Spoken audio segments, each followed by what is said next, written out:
অবশেষে তাইরি হুজুরকে নিয়ে মুখ খুললেন আব্দুল কাইয়ুম মিয়াজি সাহেব। আপনারা ভিডিওটা দেখেন। তাহিরি সাহেব ব্যাংকে টাকা রেখে ইন্টারেস্ট খাচ্ছেন। আলহামদুলিল্লাহ। আসসালামু আলাইকুম রহমতুল্লাহি ওয়া বারাকাতুহু। আজকে সারাদিন দেখলাম ফেসবুক গরম, সোশ্যাল মিডিয়া গরম। তাহিরি ব্যাংক থেকে সুদ খাচ্ছেন, অর্থাৎ ইন্টারেস্ট খাচ্ছেন। ভাইজান, তাহিরিকে একা দোষ দিলে হবে? আরে আপনারা তো কয়েক মাস আগে আপনারা শুনেছেন আমার একটা ভিডিওতে, সুদখোর ডক্টর ইউনূস। তো শুধু ডক্টর ইউনূস কি সুদ খায়? বাকিরা কি খায়? আম খায়, কমলা খায়, মালটা খায়, আনার খায় নাকি? শুধু তাহিরি সাহেবের একটা দোষ দিলেন যে তাহিরি সাহেব ব্যাংকে টাকা রেখে ইন্টারেস্ট খাচ্ছে। আর শুধু তাহিরির মতো না, তাহিরি চাইতে আরো ভালো ভালো আলেম, হাজি, গাজী, নামাজি, মসজিদের সভাপতি, সেক্রেটারি, কেসিয়ার ব্যাংকে টাকা রেখে রেখে সুদ খাচ্ছে। একটা কথা মনে রাখবেন, আগে নিজের দিকে আঙুল তুলতে হবে। অভাব নাই, বিভিন্ন লোকেরা বিভিন্ন ভাবে সুদ খাচ্ছে, ব্যাংক থেকে ইন্টারেস্ট খাচ্ছে। আরে তাহিরি সুদ হবে মানে তাহিরিটা দোষ হবে কেন? দোষ হলে সবার দোষ হবে। সুদ তো হারাম, সকলের জন্য হারাম। শুধু তাহিরির জন্য, ডক্টর ইউনূসের জন্য হারাম না। ঘরে ঘরে সুদ ঢুকে আছে, এবং যে 1 টাকা সুদে লাগায় 70 বার আপনার মায়ের সাথে জানার গুনাহ হয়। ছোট্ট গুণাগুলো আপনার মায়ের সাথে জানা গোনা, কেউ বলতে 70 বার জানার গুনাহ হয়। বিভিন্ন মতান্তর রয়েছে।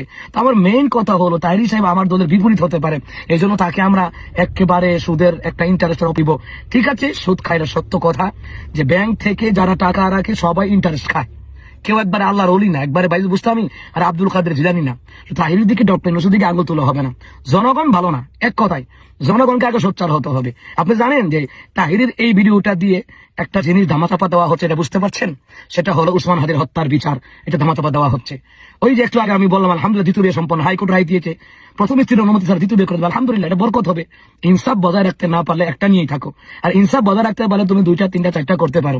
সুতরাং সারা দেশে ভাইরাল যে হাইকোর্ট রায় দিয়েছে, দ্বিতীয় বিয়ে করতে পারবে। কিন্তু আরেকটা বিষয়কে লক্ষ্য করেছেন, এর মধ্যে দিয়ে এখন ঘরে ঘরে মনে করেন যে কুন্দল ঢুকাইয়া দিচ্ছে, আর অপর দিকে উসমান হাদির যে হত্যার বিচার চাইতো, ওটা ধামাচাপা পড়ে গেল।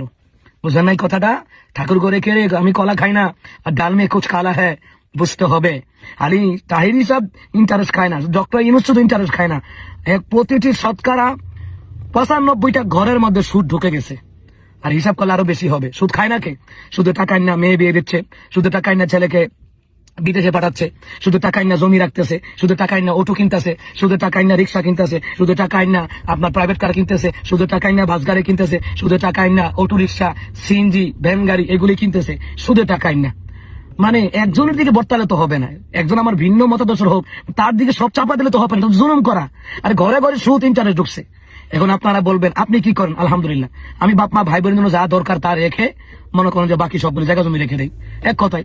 কারণ ভবিষ্যতে আমি কেরাত বিভাগের একটা মাদ্রাসা করবো, আপনারা দোয়া করবেন। তো আর কিছু বলতে চাই না। ভিন্ন মতাদর্শের হোক, ভিন্ন দলের হোক, তাতে মিথ্যা হামলা মামলা দেওয়া, মিথ্যা অভিযোগ দেওয়া যাবে না প্রিয় ভাই। এটা জুলুম করা, জুলুমের ওয়াজ করলে চলবে না, সবাই মানতে হবে। সুতরাং